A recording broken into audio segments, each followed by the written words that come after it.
Welcome to Dev information.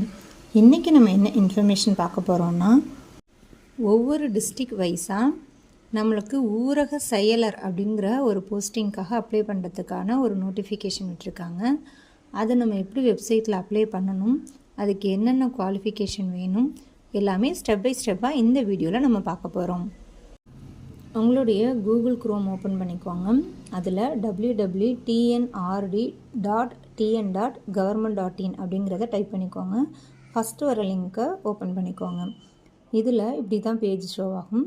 இதில் காலி பணியிடங்களுக்கான அறிவிப்பு அப்படின்னு ஃபஸ்ட்டு இருக்குது பாருங்கள். அதை ஓப்பன் பண்ணுங்கள். அதை ஓப்பன் பண்ணிங்க அப்படின்னா உங்களோட ஏஜ் லிமிட்டு, என்னென்ன கல்வி தகுதி இதுக்கு வேணும், என்ன நிபந்தனை இதுக்கு அப்படிங்கிறத ஃபுல்லாகவே ஒரு 2 பேப்பர் தான் கொடுத்துருப்பாங்க. நீங்கள் படித்து பார்த்து தெரிஞ்சுக்கலாம். இதில் பாருங்கள், விண்ணப்பதாரர்கள் கல்வி தகுதி, ஜாதி சான்று, முன்னுரிமை சான்று ஆகியவை ஆதாரம் கண்டிப்பாக பதிவேற்றம் செய்ய வேண்டும். இன சுழற்சி, வயது, கல்வி தகுதியுள்ள நபர்களிடமிருந்து வரவேற்கப்படும் விண்ணப்பங்கள் மட்டுமே ஏற்கப்படும் அப்படிங்கிறத சொல்லியிருக்காங்க. இதில் ஃபீஸ் பார்த்திங்கன்னா, பிசியாக இருந்தீங்கன்னா 100 ரூபா, எஸ்சிஎஸ்டியாக இருந்தால் 50 ரூபா கட்டுற மாதிரி இருக்கும். ஏஜ் லிமிட் பொறுத்த வரைக்கும் ஜென்ரல் கேட்டகரினா 18 to 32, மற்றபடி பிசி அப்படி எம்பிசினா 18 to 34, எஸ்சிஎஸ்டினா 18 to 37, மாற்றுத்திறனாளினா 10 வயசு நீட்டிச்சுப்பாங்க. முன்னாள் இராணுவ வீரர் அந்த மாதிரி எல்லாருக்குமே கொடுத்துருக்காங்க. செக் பண்ணிக்கோங்க. நெக்ஸ்ட்டு நம்ம எப்படி அப்ளை பண்ணுறதுன்னு பார்க்கலாம். பேக் போய்க்கோங்க. இதில் 2வதாக இருக்குது பாருங்கள், மாவட்ட அளவிலான, இதை கிளிக் பண்ணிக்கோங்க. பண்ணோன்னே ஃபஸ்ட்டு மேலே உள்ள பாக்ஸில் 3 இது இருக்கும். இதில் உங்கள் டிஸ்ட்ரிக்ட் வைஸான இதை பார்க்கணும் அப்படின்னா லாஸ்ட் இருக்குது பாருங்கள், இதை வியூ டிஸ்ட்ரிக்ட் வைஸ் இதை ஓப்பன் பண்ணுங்கள். இதை பண்ணிங்கன்னா உங்களோட டிஸ்ட்ரிக்டில் மொத்தம் எத்தனை வேக்கன்சி இருக்குது, பிசி எவ்வளோ, எம்பிசி எவ்வளோ, உமன்ஸ் மட்டும் எவ்வளோ, போத் மென் அண்ட் உமன் எவ்வளோ, நம்பர் ஆஃப் டோட்டல் வேக்கன்சின்னு லாஸ்ட்டாக கொடுத்துருப்பாங்க. இதில் உங்கள் டிஸ்ட்ரிக்ட் எதுவோ அதை செலக்ட் பண்ணி நீங்கள் பார்த்துக்கலாம். பார்த்துக்கிட்டு உங்களோட கேட்டகரி எதுவோ அதுக்கு கீழே நீங்கள் அப்ளை பண்ணலாம். வேக்கன்சி இருக்கா நீங்கள் பண்ணிக்கோ. ஃபஸ்ட்டு இருக்குது பாருங்கள், விளம்பரத்தை பார்க்க, அதை டச் பண்ணிங்கன்னா உங்களுக்கு உங்களோட டிஸ்ட்ரிக்டில் என்ன ஆட் கொடுத்துருக்காங்கிறத நீங்கள் பார்த்துக்க முடியும். உங்களோட டிஸ்ட்ரிக்டை செலக்ட் பண்ணிட்டு ஷோ அப்படின்னு கொடுத்தீங்கன்னா உங்களுக்கான அட்வர்டைஸ்மெண்ட் கொடுத்துருந்தாங்கன்னா உங்களுக்கு அது ஷோ ஆகும். இந்த மாதிரி ப்ளூ கலரில் டவுன்லோட்னு இருக்கும். இதை நீங்கள் ப்ரெஸ் பண்ணி அதை டவுன்லோட் பண்ணி அதுக்கு நீங்கள் செக் பண்ணிக்கலாம். நெக்ஸ்ட்டு நம்ம டேரெக்டாக அப்ளை பண்ணுறது எப்படின்னு பார்த்துருவோம். இதில் அப்ளை பட்டனை கிளிக் பண்ணிக்கோங்க. ஃபஸ்ட்டு என்ன கேட்டிருக்காங்கன்னா, உங்களுக்கு எந்த மாவட்டத்துக்கு நீங்கள் விண்ணப்பிக்க விரும்புகிறீங்க அப்படின்னு கேட்டிருக்காங்க. உங்களுடைய டிஸ்ட்ரிக்டை செலக்ட் பண்ணிக்கோங்க.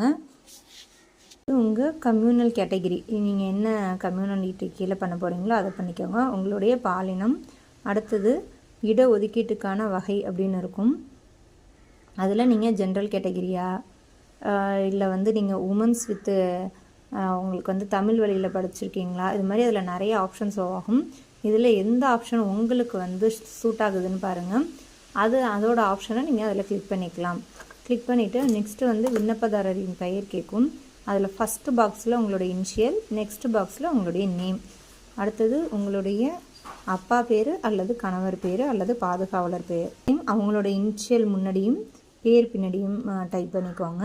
நெக்ஸ்ட்டு நீங்கள் 10ஆம் வகுப்பு தேர்வு பெற்றிருந்தால் தான் இதில் இது பண்ண முடியும். ஸோ அது ஆட்டோமேட்டிக்காக செலக்டில் இருக்கும். அப்படி இல்லைன்னா நீங்கள் அதை செலக்ட் பண்ணிக்கோங்க. நெக்ஸ்ட்டு நீங்கள் கொரோனா காலத்தில் படிச்சிருக்கீங்களா 10th கேட்டிருக்காங்க. அதுக்கு எஸ்ன்னா எஸ் கொடுங்க, அப்படி இல்லைன்னா நோனா நோ கொடுத்துக்கோங்க. அதுக்கப்புறம் உங்களுடைய 10th சர்டிஃபிகேட்டை நீங்கள் அப்லோட் பண்ணுற மாதிரி இருக்கும். அதில் நீங்கள் ஸ்டேட் போர்டா சென்ட்ரல் போர்டா ஃபஸ்ட்டு கேட்கும் பாருங்கள். அதில் ஸ்டேட் போர்டு செலக்ட் பண்ணிக்கோங்க. எந்த வருஷம் படிச்சிங்க அப்படிங்கிறத செலக்ட் பண்ணுங்கள். எந்த மாதம் முடிச்சிருக்கீங்கிறத செலக்ட் பண்ணுங்கள். 500க்கு நீங்கள் எத்தனை மார்க் எடுத்திருக்கீங்க அப்படின்னீங்கன்னா இங்கே ஆட்டோமேட்டிக்காக உங்களுடைய பர்சன்டேஜ் ஷோ ஆகும். உங்களுடைய சர்டிஃபிகேட்டை சூஸ் ஃபைல் கொடுத்து இதில் அப்லோட் பண்ணிக்கோங்க. மதிப்பெண் அட்டையின் பதிவு எண் அப்படின்னு இருக்கும். உங்களுடைய சர்டிஃபிகேட் நம்பர் அதை டைப் பண்ணுங்கள். அதுக்கப்புறம் உங்களுடைய கம்யூனல் கேட்டகரி, மதம், உங்களோட உட்பிரிவோட பேர், கேஸ்டோட நேமு, அதுக்கப்புறம் நீங்கள் முன்னாள் இராணுவ வீரரா அப்படின்னு இருந்தால் நோ கொடுங்க. ஆதரவற்ற விதவை அந்த மாதிரி உள்ளதுக்கெலாம் நீங்கள் எஸ்னா எஸ் கொடுத்துட்டு நோனா நோ கொடுத்துக்கலாம். இதெல்லாம் கொடுத்துருந்தீங்கன்னா உங்களுக்கான முன்னுரிமை கொடுக்கப்படும். அதுக்காக அதெல்லாம் கேட்டிருக்காங்க. ஸோ நீங்கள் அதெல்லாம் இல்லை அப்படிங்கிற பட்சத்தில் நீங்கள் அதை கொடுத்துக்கோங்க. குடும்ப அட்டை எண், உங்களுடைய ரேஷன் கார்டு நம்பர் மஸ்ட்டு, அதை ஃபில் பண்ணுங்கள். அதுக்கப்புறம் உங்கள் டேட் ஆஃப் பர்த்து, உங்களோட சொந்த டிஸ்ட்ரிக் என்ன, அடுத்தது உங்கள் ஃபோன் நம்பர், உங்கள்கிட்ட மெயில் ஐடி இருந்துச்சுன்னா எஸ் கொடுத்தீங்கன்னா கீழே ஒரு பாக்ஸ் ஓப்பன் ஆகும். அதில் உங்களுடைய இதை போட்டுக்கோங்க, உங்களுடைய இமெயில் ஐடியை டைப் பண்ணிக்கோங்க. நெக்ஸ்ட்டு நீங்கள் 1ஆவதுலேருந்து 8ஆவது வரைக்கும் தமிழை ஒரு பாடமாக எடுத்து பயின்றிருக்கீங்களா அப்படின்னு கேட்குறாங்க. எஸ்ன்னா எஸ் கொடுத்துக்கோங்க. நெக்ஸ்ட்டு தொடர்பு முகவரி, உங்களுடைய கம்யூனிகேஷன் அட்ரஸை நீங்கள் வந்து கொடுக்கணும். அதில் ஃபஸ்ட்டு கேட்டிருக்காங்க பாருங்கள் டோர் நம்பர், அதுக்கப்புறம் 2ஆவதுல ஸ்ட்ரீட்டு, அதுக்கப்புறம் உங்களுடைய சிட்டி, வில்லேஜ், டிஸ்ட்ரிக் எல்லாம் கொடுங்க. உங்களுடைய பின் நம்பர் கொடுங்க. நெக்ஸ்ட் கம்யூனிட்டி சர்டிஃபிகேட் உங்களோடது வந்து அப்லோட் பண்ணணும். இதில் சூஸ் ஃபைல் கொடுத்துட்டு அதிலே பாருங்கள் ஃபைல் சைஸ் 20 கேபிலேருந்து 100 கேபிக்குள்ளே இருக்கணும்.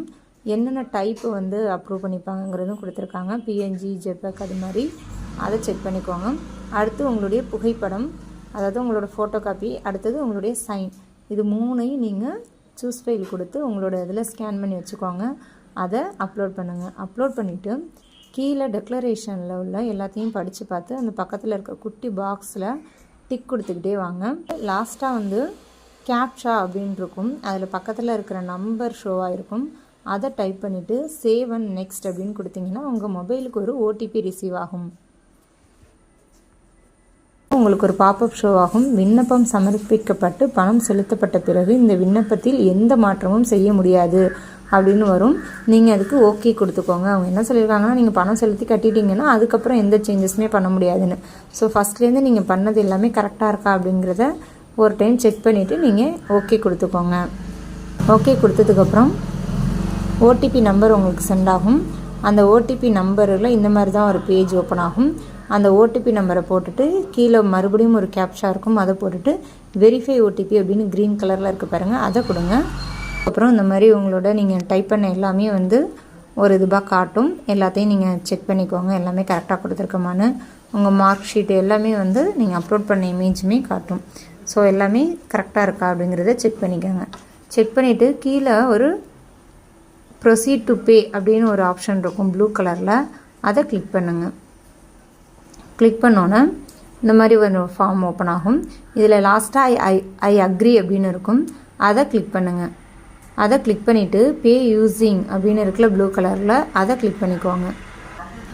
இப்போ நீங்கள் எந்த பேஜையுமே எந்த ஒரு பட்டனையுமே கிளிக் பண்ணாமல் வெயிட் பண்ணுங்கள். அது லோட் ஆகிட்டு உங்களுக்கான பேமெண்ட் பேஜுக்குள்ளே போகும். இப்போ நீங்கள் யூபிஐ யூஸ் பண்ணி கூட பண்ணிக்கலாம். Credit card, debit card, net banking என்ன வச்சுருந்தாலும் பண்ணிக்கலாம். நீங்கள் யூபிஐ மேக்ஸிமம் எல்லோரும் யூஸ் பண்ணுவீங்க. ஸோ யூபிஐ யூஸ் பண்ணி நீங்கள் பண்ணிக்கலாம்.